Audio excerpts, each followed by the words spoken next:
Hello students, welcome to my channel. 11th standard Tamil public எக்ஸாமில் வந்து நெடுவினா என்ன வரும் அப்படிங்கிற மாதிரி நிறைய பேர் கேட்டிருந்தீங்க. நான் ஆல்ரெடி இம்பார்ட்டன்ட் கொஸ்டின் அப்லோட் பண்ணியிருக்கேன். பட் இந்த வீடியோவில் பர்டிகுலராக பார்த்தீங்க அப்படின்னா நெடுவினா வந்து எதெல்லாம் வர சான்சஸ் இருக்குது, எதெல்லாம் இம்பார்ட்டன்ட் அப்படிங்கிறது வந்து நான் சொல்கிறேன்.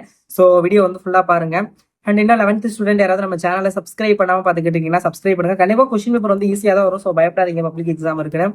ஸோ ரொம்ப ஈஸியாக வரும்னு நான் காட் கிட்ட வந்து ப்ரே பண்ணிக்கிறேன். நெடுவினா சொல்கிறேன் எதுன்னு பார்த்துங்க. இதெல்லாம் இம்பார்ட்டன்ட். பட் நீங்கள் ஆல்ரெடி நான் சொன்னதை படிச்சிருப்பீங்க. பட் இதில் வந்து கொஞ்சம் சொல்கிறேன் எதெல்லாம் இம்பார்ட்டன்ட்னு பார்த்துக்கோங்க. அண்ட் அணியும் நான் சொல்கிறேன், அணி எப்படி எழுதணும், எதெல்லாம் இம்பார்ட்டன்ட்டு. ஸோ அதெல்லாம் வந்து நான் சொல்கிறேன். அண்ட் இந்த வீடியோக்கு மறக்காமல் 11th ஸ்டூடெண்ட்ஸ் உங்கள் பொண்ணான கையை கொண்டு ஒரே ஒரு லைக் பண்ணிடுறீங்களா? ஸோ அது எனக்கு கொஞ்சம் யூஸ்ஃபுல்லாக இருக்கும். ஸோ லைக் பண்ணிவிட்டு எந்த அளவுக்கு படிச்சிருக்கீங்க அப்படிங்கிறத கமெண்ட் பண்ணுங்கள். நானும் தெரிஞ்சுக்கிறேன் நம்ம ஸ்டூடெண்ட் எந்த அளவுக்குலாம் ப்ரிப்பேர் பண்ணியிருக்காங்க அப்படின்னு.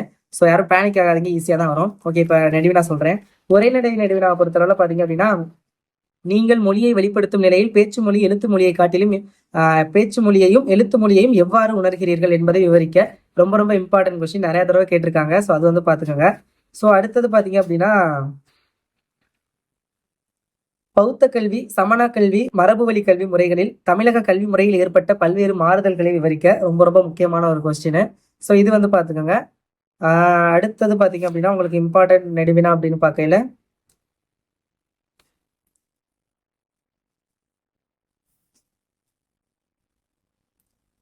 தாம் வாழ்ந்த காலகட்டத்தின் நாகரிக புதையலாக நாட்குறிப்பை பயன்படுத்தியவர் ஆனந்தரங்கர் என்பதை நிறுவுக. ஸோ அந்த கொஸ்டின் பார்த்துக்கோங்க, ரொம்ப முக்கியமானது. மேக்ஸிமம் இது 3லேருந்தே ஒன்று வர வாய்ப்பு இருக்குது. பட் இருந்தாலும் நான் எல்லா இம்பார்ட்டன்ட் கொஸ்டினையுமே சொல்லிடுறேன் இந்த வீடியோவில். அதாவது டாப் மோஸ்ட் இம்பார்ட்டன்ட் கொஸ்டின்ஸ். ஓகேங்களா? அடுத்தது இம்பார்ட்டன்ட் அப்படின்னு பார்க்கையில, கல்லும் கதை செல்லும் என்னும் தொடர் தஞ்சை பெரிய கோவிலுக்கு பொருந்துவதை விளக்கி எழுதுக. ரொம்ப ரொம்ப முக்கியமான கொஸ்டின். இதெல்லாம் நான் நிறைய தடவை சொல்லியிருக்கேன். ஸோ கண்டிப்பாக வரக்கூடிய ஒரு முக்கியமான கொஸ்டின். ஸோ அது பார்த்துக்கோங்க. சுந்தர ராமசாமியின் காற்றில் கலந்த பேராசை என்னும் தலைப்பு ஜீவாவின் வாழ்க்கைக்கு எங்கடம் பொருந்தும் என்பதை விளக்குக. அதுவும் பார்த்துக்கோங்க. எல்லாமே சப்கைட்டிங் போட்டு எழுதுங்க. எட்டாவது பாருங்க, இந்த கைடில் ஒவ்வொன்றும் தெரியுதா, தலையில தெரியுதோ, சப்கைட்டிங் போட்டு கொடுத்துருப்பேன். ஸோ அதுதான் கல்விமணி நம்ம கைடு தான். பிடிஎஃப் நான் வாட்ஸ்அப் குரூப்ல ஷேர் பண்றேன், டிஸ்கிரிப்ஷன்ல லிங்க் இருக்கும், ஜாயின் பண்ணிக்கோங்க. ஓகே, அடுத்தது இம்பார்ட்டன்ட் அப்படின்னு பார்க்கையில,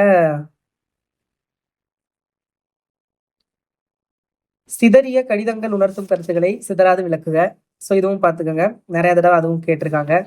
ஸோ இது போதும், இம்பார்ட்டன்ட் கொஸ்டின் அவ்வளோதான். மேக்சிமம் இது போதும். இதை தாண்டி ஏதாவது படிக்கணுமானா ஓகே, அவ்வளோதான், போதும்.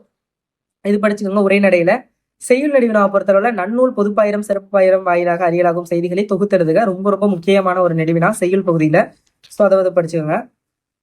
திருமலை முருகன் பல்லு கூறும் வடகரை தென்கரை நாட்டு பாடல் வழி இயற்கை வளங்களை விவரிக்க. அது பார்த்துக்கோங்க. காவடி சிந்து ஒரு வழிநடை பாடல் இக்கூற்றை தேவையில்லை, வடகரை தென்கரை போதும், அது ஓகே. அடுத்தது அடக்கமுடைமை ஒருவரை வாழ்வில் உயர்த்தும் இக்கூற்றை முப்பால் வழி விளக்குக. சம்டைம்ஸ் இப்படியும் கேட்கலாம், அடக்குமுறைமை குறித்து வள்ளுவரின் கருத்துக்களை தொகுத்து எழுதுக. எப்படி வேணாலும் கேட்கலாம். ஸோ திருக்குறள்ல இருந்து அது வந்து பார்த்துக்கோங்க. தலைவியின் இல்லற பாங்கினை பற்றி செவிலித்தாய் நற்றாயிடு வியந்து கூறுவன யாவை. அது பார்த்துக்கோங்க, ஒரு இம்பார்ட்டன்டான கொஸ்டின். மதீனா நகரம் ஒரு வளமான நகரம் என உமறுப்புலவர் வர்ணிக்கும் செய்திகளை தொகுத்து எழுதுக. அந்த கொஸ்டின் பாருங்க.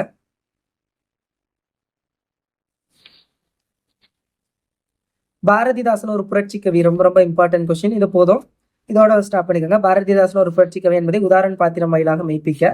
அந்த கொஸ்டின் ரொம்ப ரொம்ப இம்பார்ட்டன்ட், அது பார்த்துக்கோங்க.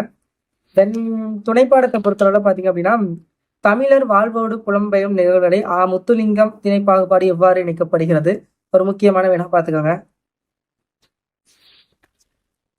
அடுத்தது யானை டாக்டர் கதை பார்த்துக்கோங்க. யானை டாக்டர் கதை வாயிலாக இயற்கை உயிரின பாதுகாப்பு ஆகியவை குறித்து நீவீர் அறிந்தவற்றை தொகுத்து எழுதுக. அது பார்த்துக்கோங்க, ஒரு சமூக கதை அப்படிங்கிறனால கேட்கலாம். அடுத்து வாடிவாசல் பார்த்துக்கோங்க. வாடிவாசல் கதை வாயிலாக நீங்கள் உணர்ந்த கருத்துக்களை விளக்குக. அப்படி இல்லாட்டி வாடிவாசல் கதையின் வழியாக மாணாக்கர்களுக்கு உணர்த்தப்படும் கருத்து யாது. ஸோ அதை பார்த்துக்கோங்க, இம்பார்ட்டன்ட். ஸோ அடுத்தது மேக்சிமம் இது போதும். அப்புறம் பாரதியின் இதழாளர் முகம், அது பார்க்குறோம்னா பார்த்துக்கோங்க, இல்லாட்டி வேணாம், அதெல்லாம் தேவையில்ல, விட்டுருக்கு, அதெல்லாம் வேணாம். இதுக்கு முன்னாடி சொன்னது போதும். அப்புறம் எக்ஸ்ட்ரானா சிம்பொனி தமிழர், அந்த இது ரொம்ப முக்கியம். அது எங்க இருக்கு, சிம்பொனி தமிழரும் ஆஸ்கார் தமிழரும், அது வந்து பார்த்துக்கோங்க, அது ஒரு இம்பார்ட்டன்டான கொஸ்டின். அடுத்தபடியே அணி வந்தோம் அப்படின்னா வேற்றுமை அணி பார்த்துக்கோங்க, ரொம்ப ரொம்ப இம்பார்ட்டன்ட். சொற்பொருள் பின்வரு நிலை அணி பார்த்துக்கோங்க, அதுவும் ரொம்ப ரொம்ப முக்கியமானது. ஊமை அணி சான்றுடன் விளக்குக. அது பார்த்துக்கோங்க, அதுவும் முக்கியமான கொஸ்டின். சொல் பின்வரு நிலை அணி, உருவக அணி, வஞ்ச புகழ்ச்சி அணி, இதெல்லாம் நீங்க 10th படிச்சதுதான். முக்கியமானதெல்லாம் பெரிதும் முழுதல் அணி, ஓமையணி, வேற்றுமையணி, சொல் பொருள் பின்வருநிலை இதெல்லாம் பார்த்துக்கோங்க. அவ்வளோதான். இதுதான் இம்பார்ட்டன்ட் கொஷின். மேக்ஸிமம் எல்லாத்தையும் பாயிண்ட் போட்டு எழுதுங்க. ஐ திங்க் இந்த வீடியோ ரொம்ப யூஸ்ஃபுல்லாக இருந்திருக்கும். மனப்பாட பகுதி பாட்டு எல்லாத்தையும் நல்லா படிச்சுக்கோங்க. குருவினா சிறுவினா எல்லாத்தையுமே நல்லா படிங்க. சிறுவினாக்கு நான் ஆல்ரெடி இம்பார்ட்டன்ட் போட்டுருக்கேன் பாருங்க. பட் நிறைய பேர் வந்து 6 மார்க் கொஸ்டின் நெடுவினா மட்டும் தனியாக கேட்டனால நான் இந்த வீடியோவில் வந்து நெடுவினா தனியாக சொல்லியிருக்கேன். ஸோ பார்த்துக்கோங்க. தேங்க்யூ ஸோ மச் ஃபார் வாட்சிங் திஸ் வீடியோ. மறக்காம சப்ஸ்கிரைப் பண்ணுங்க. Thank you students. பாய்.